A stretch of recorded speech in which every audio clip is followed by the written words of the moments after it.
A very good morning, students. In the last class, we have completed our first chapter. Okay, that is the sentence. I hope कि आप सबको वो chapter बहुत अच्छे से समझ में आया होगा. And if you all have any single problem then please ask to me. Okay, कोई भी समस्या हो, कोई भी प्रॉब्लम हो, कोई भी दिक्कत हो, आप मुझसे पूछ सकते हो, आप मुझे कॉल कर सकते हो, मैसेज कर सकते हो, जो भी. ठीक है.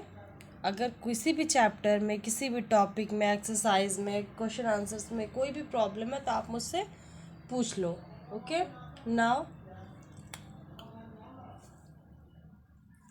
we are going to start our second chapter, second unit, that is subject and predicate. Look at your book, page number 8. The basket is full of mangoes. Rajni is drinking tea. Bahadur gets up at 7 o'clock. The cow is eating grass.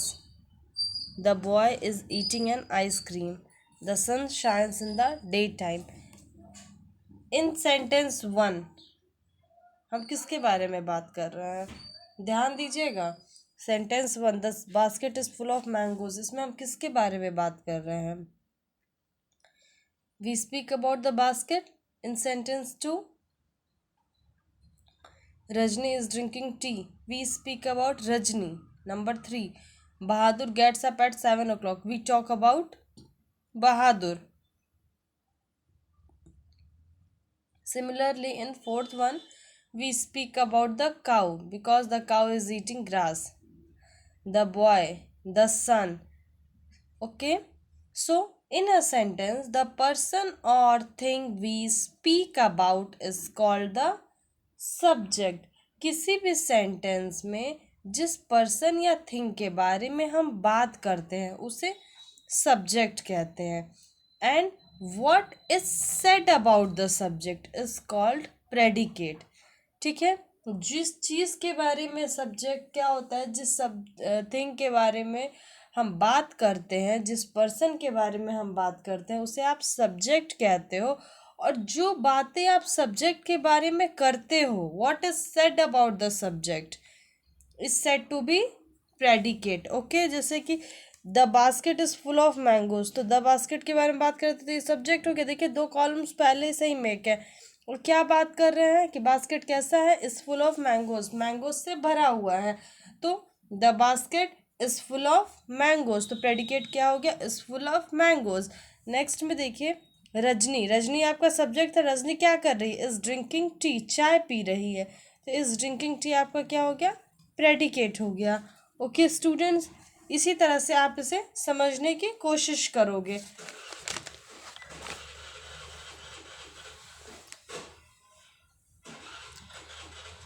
Now coming to exercise 1, in each of the following sentence circle the subject and underline the predicate. आपको जो subject है उसको circle करना है और predicate को underline करना है. See, apples grow on trees. Apples कहाँ ग्रो करते हैं? ट्री पे. तो एप्पल्स आपका सब्जेक्ट है, एप्पल को सर्कल कर दो, बाकी पूरी लाइन को अंडरलाइन कर दो बिकॉज ये सारा प्रेडिकेट है. The sun sets in the west. Sun कहाँ सेट होता है? वेस्ट में, पश्चिम दिशा में सन, सूरज जो होता है अस्त हो जाता है. सूरज सुबह उदय होता है, शाम को अस्त होता है. तो सूरज छिप जाता है, अस्त हो जाता है या सेट होता है. तो सन किस साइड में सेट होता है? वेस्ट में. तो द सन किसके बारे में बात हो रही है? द सन के बारे में. तो द सन आपका क्या हो गया? सब्जेक्ट हो गया. And rest of the predicate. The policeman caught the thief. किसके बारे में बात हो रही है? हमने बोला था द पर्सन और थिंग वी स्पीक अबाउट, जिसके बारे में हम बात करें. तो पुलिसमैन के बारे में बात हो रही है, तो द पुलिसमैन आपका सब्जेक्ट है. एंड क्या बात हो रही है कि वो थीफ को पकड़ लिया, चोर को पकड़ लिया. तो कॉट द थिफ आपका प्रेडिकेट हो जाएगा. देखिए एक्सरसाइज 2 में आपको कुछ वर्ड्स दिए हुए हैं. इन वर्ड्स से आपको सेंटेंस बनाना है. ठीक है.